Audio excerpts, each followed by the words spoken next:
Hello my dear friends, welcome to Adhyayan Adhyapan. मैं निभा आप सभी का बहुत बहुत स्वागत करती हूं और आशा करती हूं कि आप सब सुखी होंगे, स्वस्थ होंगे।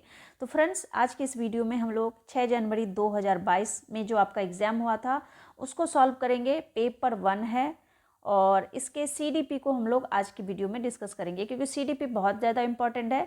तो इसी तरह से पेपर 1 के सारे पेपर को बिल्कुल डिटेल में समझेंगे, उसके क्वेश्चन की प्रैक्टिस करेंगे। इसके बाद हम लोग पेपर 2 को भी देखेंगे। तो क्योंकि ऑनलाइन पेपर है तो आप लोग बिल्कुल अच्छे से प्रैक्टिस कीजिए ताकि आपको वहाँ पर ज़्यादा समय ना लगे किसी भी ऑप्शन को सेलेक्ट करने में। और प्रीवियस ईयर क्वेश्चन बहुत ही ज़्यादा इंपॉर्टेंट है, तो इस प्रकार के क्वेश्चन आपको देखने को मिलेंगे। तो कोई घबराने वाली बात नहीं है, पेपर आसान ही आता है। बस प्रैक्टिस आप जितना अच्छे से करेंगे पेपर आपके लिए उतना ईजी आएगा। चलिए देखिए पहला question, development of children proceeds from dash to dash.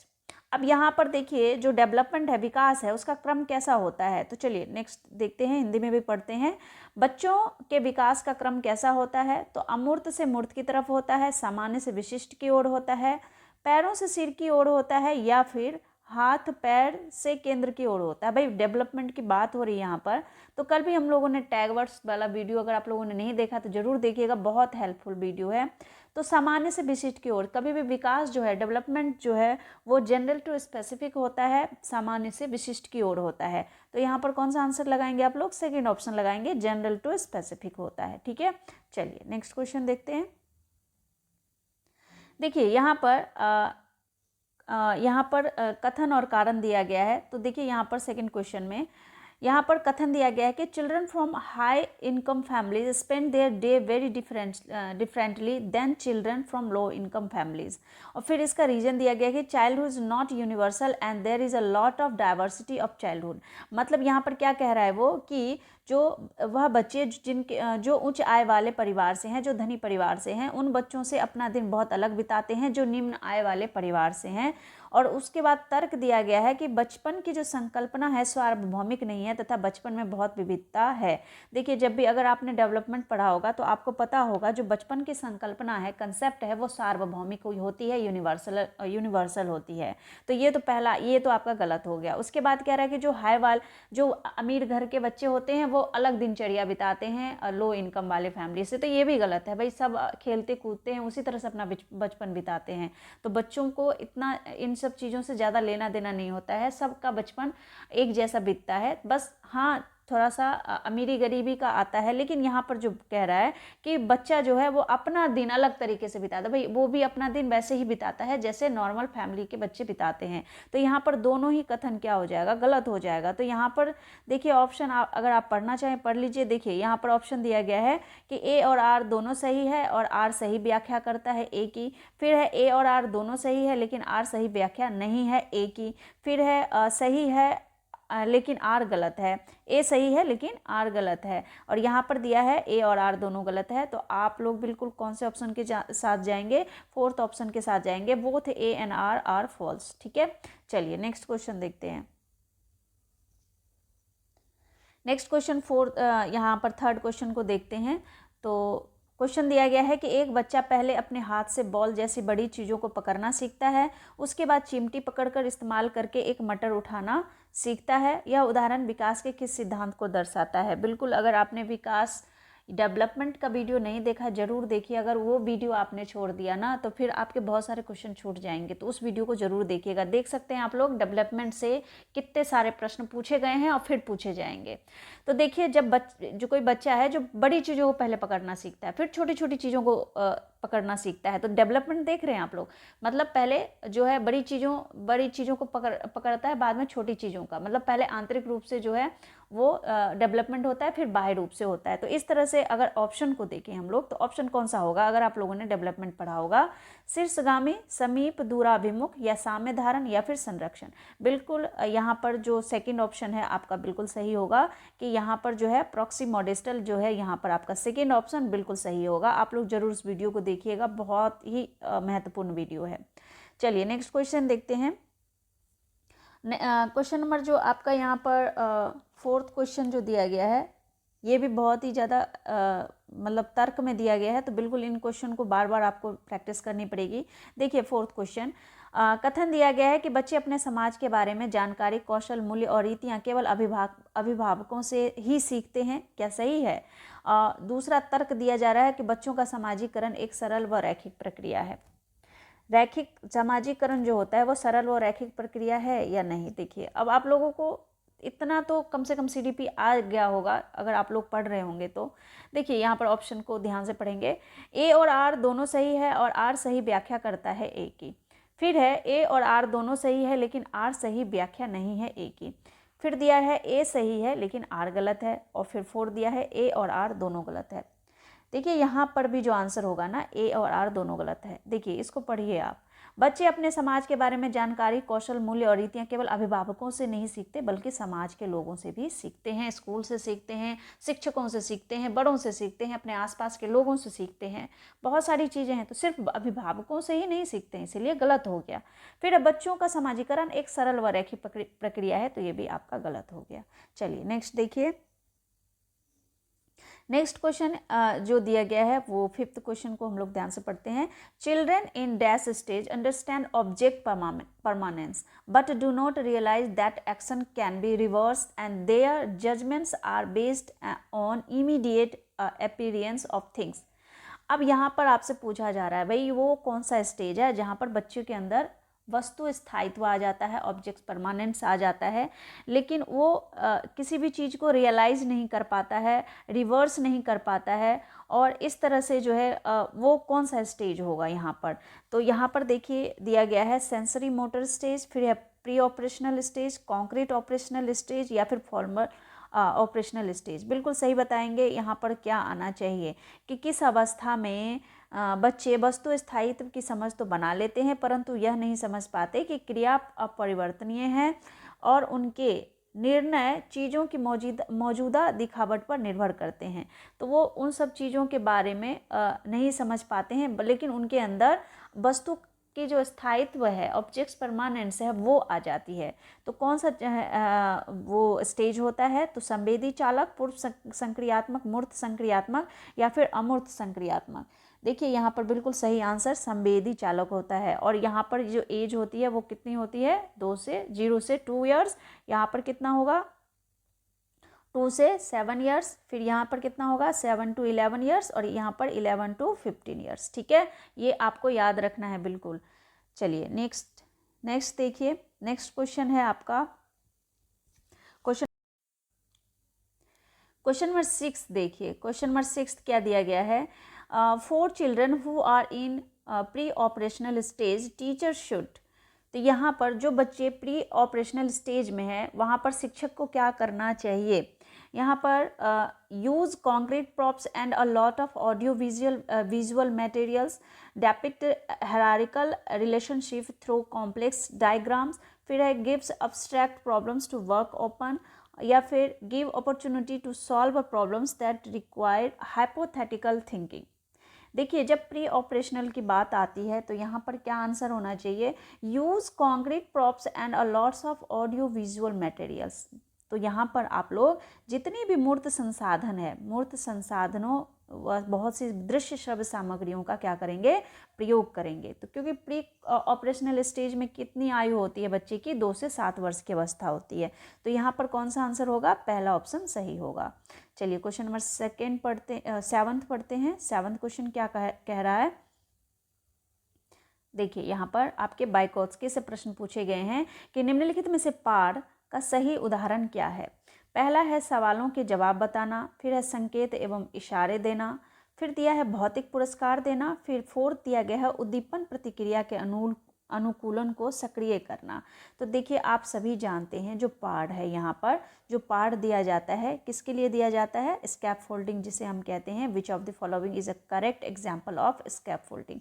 तो यहाँ पर क्या होगा? यहाँ पर आप क्या करेंगे? बच्चों को इशारे और हिंट देंगे, प्रोवाइडिंग प्रॉम्प्ट्स एंड क्यूज। यहाँ पर आप इशारे देंगे, हिंट्स देंगे, ताकि बच्चे उस चीज़ को आगे सीख पाए। ठीक है, सीखकर आगे बढ़ पाए। तो यहाँ पर सेकंड ऑप्शन के साथ जाएंगे आप लोग, यानी कि संकेत एवं इशारे। यही मतलब होता है स्कैफोल्डिंग यानी पार का। चलिए नेक्स्ट क्वेश्चन देखिए। क्वेश्चन नंबर 8th देखिए वाइगोत्स्की से आपके दूसरा क्वेश्चन यहाँ पर आपको देखने को मिल रहा है एक ही पेपर में। लेव वाइगोत्स्की का मानना था कि सीखना केवल ज्ञान का अवशोषण है, सीखना इनाम के प्रति एक नियंत्रित प्रतिक्रिया है, ज्ञान को शिक्षकों द्वारा विद्यार्थियों को निष्क्रिय तरीके से पोषित किया जा सकता है।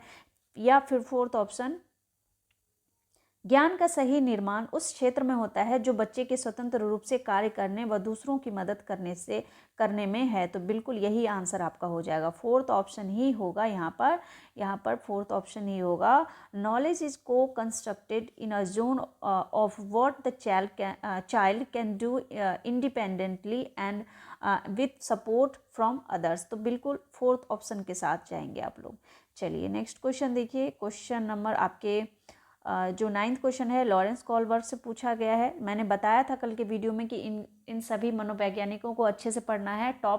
जो मैंने कुछ टॉपिक बताए हैं, अगर आपने उस वीडियो को नहीं देखा है कि सीटेट 30 दिन में सीटेट की स्ट्रैटेजी क्या होनी चाहिए जिससे आप 120 प्लस मार्क्स ला सकते हैं या उससे अधिक भी ला सकते हैं, पास तो आप हो ही जाएंगे अगर आप उस वीडियो को देख करके रूल्स फॉलो करते हैं। तो वहाँ पर मैंने लॉरेंस कॉलबर्ग, वाइगोत्स्की सबको मेंशन किया है। मैंने कुछ टॉपिक बताए हैं, तो उस वीडियो को आप चाहें तो देख सकते हैं। देखिए, लॉरेंस कॉलबर्ग द्वारा प्रतिपादित नैतिक विकास के किस स्तर पर व्यक्ति यह तर्क करते हैं कि मानवाधिकार व न्याय सबसे जरूरी है, भले ही वह सामाजिक कानून के खिलाफ हो। तो यहाँ पर मानवाधिकार से संबंधित, न्याय से संबंधित बात आती है तो वो स्टेज कौन सा है लॉरेंस कॉलबर्ग के अनुसार? पहला है आज्ञा पालन एवं दंड अभिविन्यास, फिर है अच्छा लड़का अच्छी लड़की अभिविन्यास, अधिकारिता एवं सामाजिक क्रम व्यवस्था अभिविन्यास, या फिर सार्वभौमिक नैतिक सिद्धांत अभिविन्यास। बिल्कुल यहाँ पर जो 3rd ऑप्शन है आधिकारिक एवं सामाजिक क्रम व्यवस्था अभिविन्यास के अंतर्गत ये लाइन आएगा बिल्कुल। तो यहाँ पर आप जाएंगे कौन से ऑप्शन के साथ? क्वेश्चन नंबर 9 में 3rd ऑप्शन के साथ जाएंगे कि authority and social order maintaining orientation. तो यहाँ पर बिल्कुल 3rd ऑप्शन आपका सही हो जाएगा। चलिए नेक्स्ट क्वेश्चन देखिए, क्वेश्चन नंबर 10 क्या बताया जा रहा है यहाँ पे? इन अ प्रोग्रेसिव क्लासरूम लर्निंग। तो यहाँ पर बात हो रही है कौन सी क्लास की? एक प्रगतिशील कक्षा में अधिगम की बात हो रही है। तो यहाँ पर पूछा जा रहा है कि ये कक्षा किस प्रकार का होता है? Is a simple process, is a social process, can take place only through formal instruction, या फिर इज कंडीशनल ओपन एग्जाम्स। देखिए यहाँ पर जो है एक प्रगतिशील शिक्षा कैसा होगा? बिल्कुल यहाँ पर प्रगतिशील शिक्षा एक सरल प्रक्रिया है, सामाजिक प्रक्रिया है, केवल औपचारिक अनुदेशन द्वारा ही हो सकता है या परीक्षाओं पर प्रतिबंधात्मक होगा। देखिए बिल्कुल जब भी हम प्रगतिशील शिक्षा की बात करते हैं तो ये एक क्या होता है? एक सोशल प्रोसेस होता है, एक सामाजिक प्रक्रिया होता है। तो यहाँ पर बिल्कुल 2nd ऑप्शन बिल्कुल सही होगा। चलिए नेक्स्ट क्वेश्चन देखिए, क्वेश्चन नंबर 11। यहाँ पर हावर्ड गार्डनर से आपके क्वेश्चन पूछे गए हैं। तो चलिए देखिए, हावर्ड गार्डनर के अनुसार निम्नलिखित में से कौन सा कथन सही है? तो हावर्ड गार्डनर के अनुसार कौन सा कथन सही है, इस टॉपिक को भी मैंने वहाँ पर मेंशन किया है, आप लोग उस वीडियो को जरूर देखिएगा। 30 डेज की स्ट्रैटेजी, बिल्कुल जिन्होंने कुछ नहीं पढ़ा है वो भी पास हो जाएंगे सीटेट, अगर उस वीडियो को आप लोगों ने देख लिया और उसी अनुसार आप लोगों ने अगर तैयारी की तो देखिए हावर्ड गार्डनर के अनुसार निम्नलिखित में से कौन सा कथन सही है? बुद्धिमत्ता को परिपोषित व विकसित नहीं किया जा सकता, हर व्यक्ति में विविध प्रकार की बुद्धिमत्ताएं होती है, उपलब्धि बुद्धिमत्ता का फैसला सफल पैमाना है, एक खास वर्ग के व्यक्ति दूसरे वर्गों के व्यक्तियों से ज़्यादा बुद्धिमान होते हैं। भाई क्या होगा? भाई हर व्यक्ति में विविध प्रकार की बुद्धिमत्ताएं होती है। तो यहाँ पर 2nd ऑप्शन बिल्कुल सही हो जाएगा यहाँ पर कि each individual possesses different kinds of intelligence, यानी एस फैक्टर पाया जाता है हर व्यक्ति में। चलिए नेक्स्ट क्वेश्चन देखते हैं, क्वेश्चन नंबर 12 देखिए। क्वेश्चन नंबर 12 में आपके राष्ट्रीय शिक्षा नीति 2020 से प्रश्न पूछा गया था। तो यहाँ पर बोला जा रहा है कि राष्ट्रीय शिक्षा नीति 2020 पूरे देश के लिए प्राथमिक स्तर पर किस भाषा को निर्देश के माध्यम से प्रस्तावित करती है? मतलब कौन सी भाषा पर विशेष जोर दे रही है कि जब प्राथमिक लेवल पर बच्चा स्कूल आता है तो वहाँ पर कौन सी भाषा को ज़्यादा यहाँ पर महत्व दिया गया है। पहला है हिंदी, फिर है अंग्रेजी, फिर दिया गया है संस्कृत, फिर है मातृभाषा। मातृभाषा पर ज़्यादा जोर दिया गया है क्योंकि बच्चा जब प्राइमरी लेवल पर बच्चा स्कूल आता है, पहली बार स्कूल आता है, तो वो मातृभाषा में ज़्यादा कंफर्टेबल होता है चीज़ों को समझने में। तो यहाँ पर मातृभाषा को यहाँ पर मेंशन किया गया है।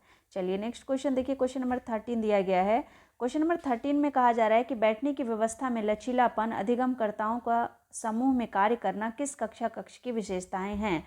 पहला दिया गया है व्यवहारवादी कक्षा कक्ष, फिर है सामाजिक संरचनावादी कक्षा कक्ष, फिर है शिक्षक केंद्रीय कक्षा कक्ष या फिर दिया गया है पाठ्य पुस्तक केंद्रीय कक्षा कक्ष।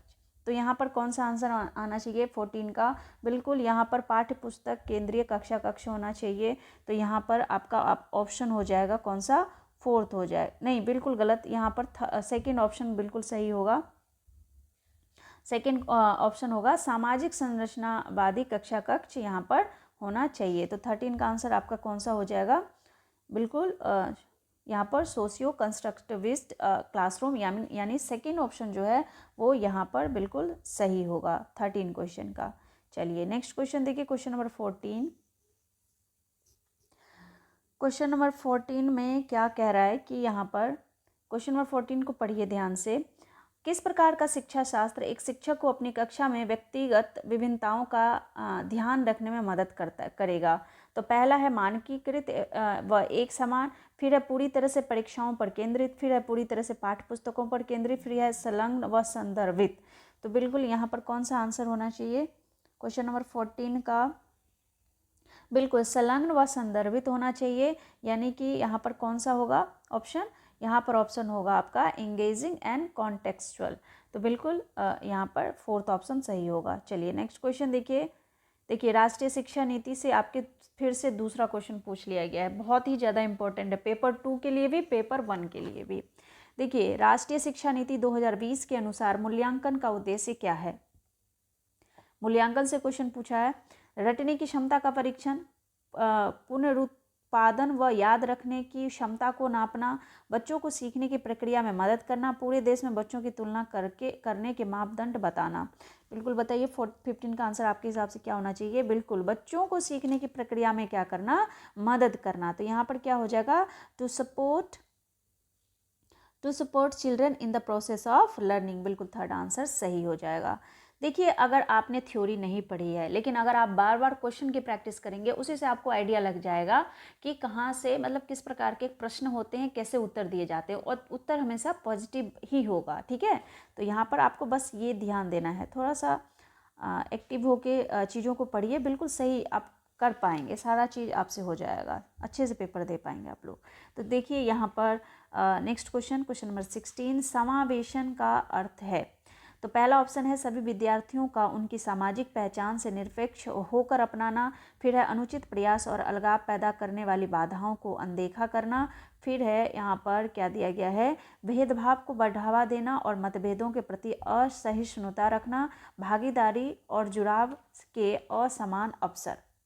क्वेश्चन नंबर 16 का आंसर क्या होना चाहिए? देखिए यहाँ पर क्या बोला गया है, यहाँ पर बोला है कि समावेशन का अर्थ क्या है। तो समावेशन मतलब सभी का समावेश होना, सभी विद्यार्थियों का उनकी सामाजिक पहचान से निरपेक्ष होकर अपनाना, यानी छोटा बड़ा इत्यादि, धनी गरीब इत्यादि को हटा करके सभी बच्चों को समान रूप से अपनाना। तो यहाँ पर कौन सा आंसर होगा? यहाँ पर पहला होगा embracing all students irrespective of their social identities. देखिए बिल्कुल 1st ऑप्शन सही होगा, इसी का अर्थ होता है समावेशन। क्वेश्चन नंबर 17 को पढ़िए। क्वेश्चन नंबर 17 क्या कह रहा है कि विविध सांस्कृतिक पृष्ठभूमि के विद्यार्थियों को सफलतापूर्वक सम्मिलित करने के लिए शिक्षक को निम्नलिखित में से किससे बचना चाहिए? किससे बचना चाहिए? चलिए ऑप्शन को पढ़ते हैं। ऑप्शन देखिए ध्यान से, यहाँ पर बोला जा रहा है कि हर विद्यार्थी को पहचाने और उसका सम्मान करें, प्रभुत्वशाली समूहों के अनुभवों को प्राथमिकता है, शिक्षण की सामग्री में विविधता शामिल करें, कक्षा में सांस्कृतिक संवेदनशीलता का अभ्यास करें। देखिए यहाँ पर क्या बोला है कि विविध सांस्कृतिक पृष्ठभूमि के विद्यार्थियों को सफलतापूर्वक सम्मिलित करने के लिए शिक्षक को किससे बचना चाहिए? तो प्रभुत्वशाली, जो बहुत प्रभुत्वशाली हैं, धनी हैं, तो इस तरह के समूहों को प्राथमिकता नहीं देना चाहिए, बल्कि सभी के साथ समानता का व्यवहार करना चाहिए, चाहे वो बच्चा गरीब घर से हो, अमीर घर से हो, शक्तिशाली लोगों के समूह से हो, या फिर कमज़ोर वर्ग के लोग हो। तो बिल्कुल यहाँ पर सेकंड ऑप्शन सही होगा। तो यहाँ पर भी आप क्या लगाएंगे? यहाँ पर give priority to the experience of dominant groups. तो बिल्कुल इससे बचना चाहिए। ठीक है, चलिए नेक्स्ट क्वेश्चन देखिए। क्वेश्चन नंबर 18 देखिए। क्वेश्चन नंबर 18 में क्या पूछा गया है? Dyslexia is primarily associated with difficulty. मतलब जो डिसलेक्सिया है वो किस कठिनाई से संबंधित है? तो पहला है रीडिंग, फिर है सिंगिंग, फिर है थिंकिंग और वॉकिंग। तो बिल्कुल जो डिसलेक्सिया है वो आप सभी जानते हैं किससे संबंधित है। तो डिसलेक्सिया मुख्य रूप से किस कठिनाई से जुड़ा हुआ है? पढ़ना, गायन, सोच या चलना।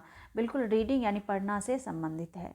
चलिए नेक्स्ट क्वेश्चन पढ़ते हैं। क्वेश्चन नंबर 19 देखिए।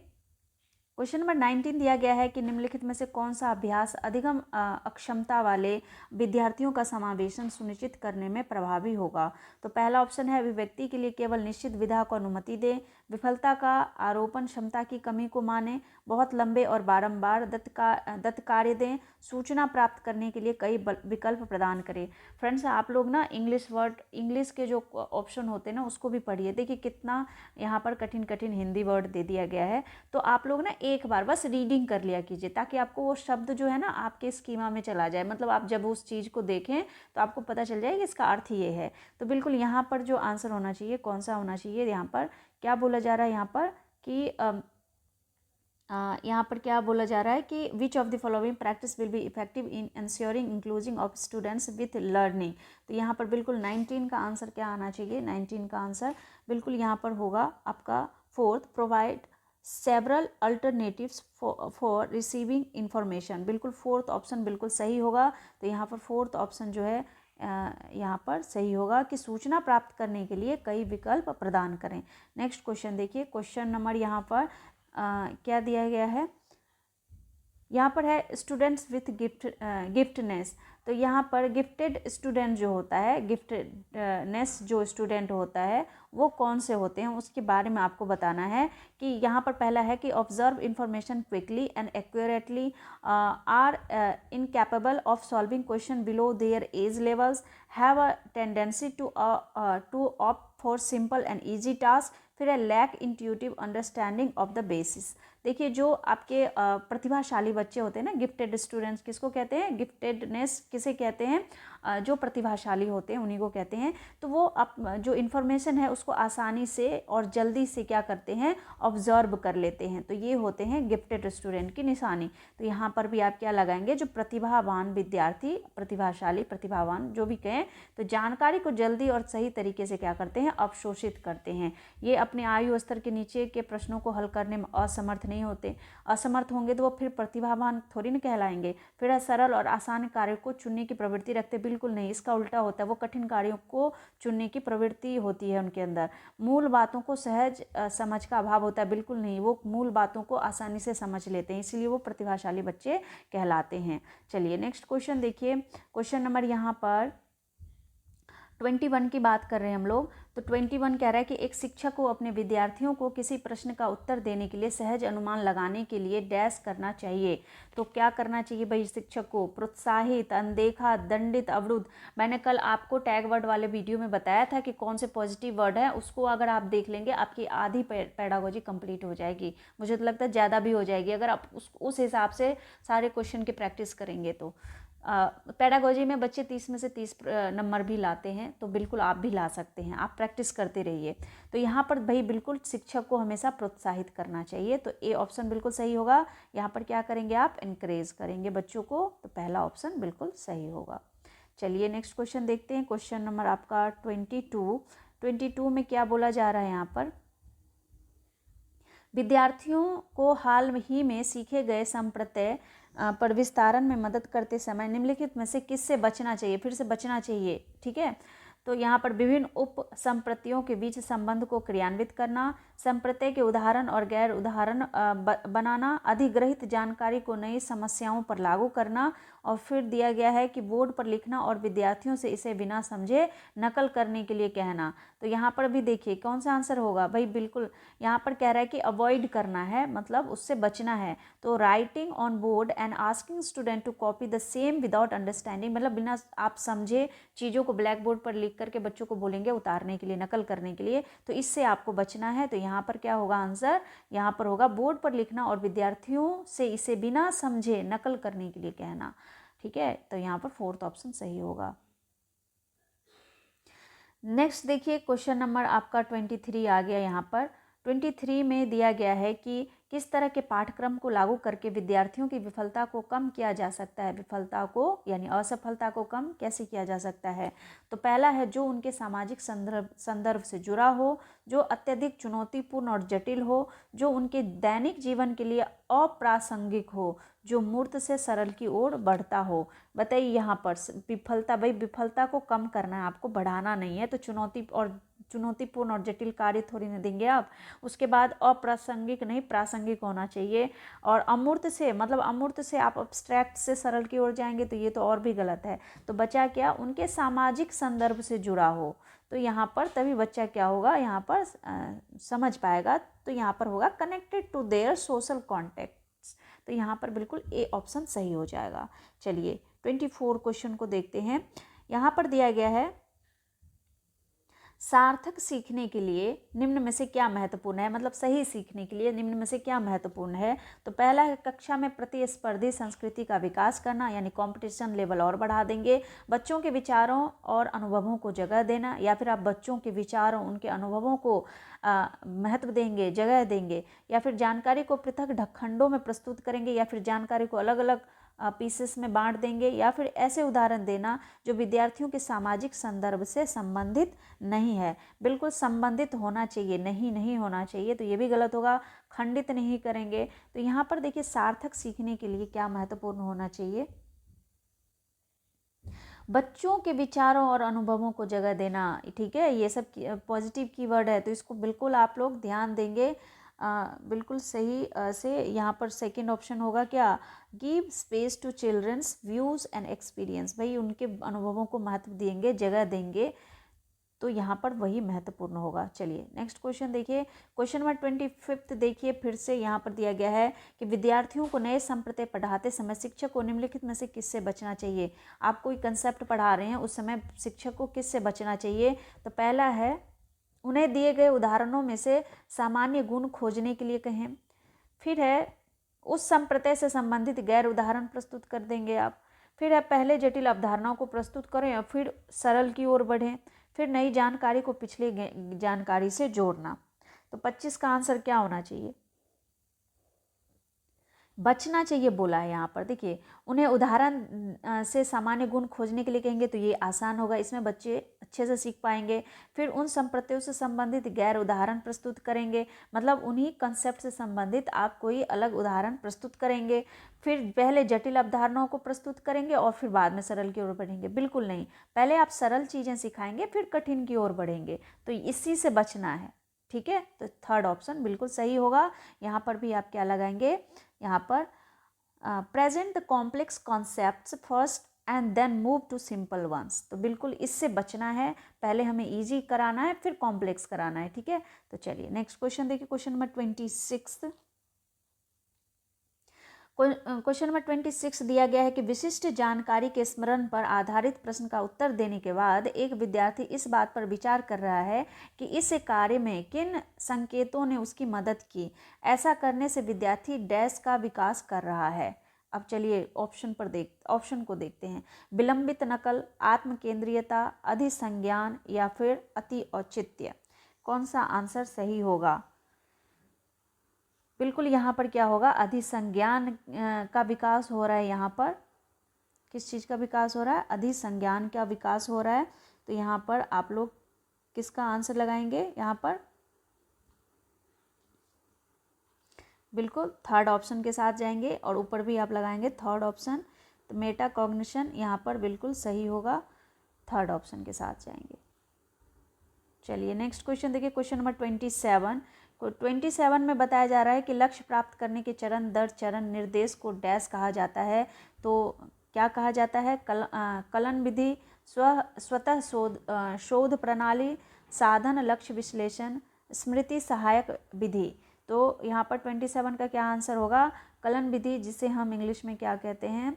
एल्गोरिथम कहते हैं। तो ये बिल्कुल यहाँ पर एल्गोरिथम ही आपको याद रखना है, ठीक है। चलिए नेक्स्ट क्वेश्चन देखिए, क्वेश्चन नंबर 28 में पूछा जा रहा है कि विद्यार्थियों के बीच भ्रांतियाँ उनके बारे में क्या बतलाती है।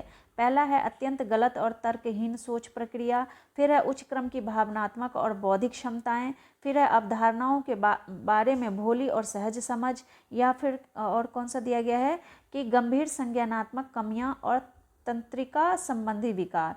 यहाँ पर क्या आंसर होना चाहिए 28 का? बिल्कुल अवधारणाओं के बारे में भोली और सहज समझ। यहाँ पर भी क्या आंसर होना चाहिए? Native, intuitive and understanding about concept. तो यहाँ पर बिल्कुल थर्ड ऑप्शन बिल्कुल सही हो जाएगा। क्वेश्चन नंबर 29 पढ़ते हैं।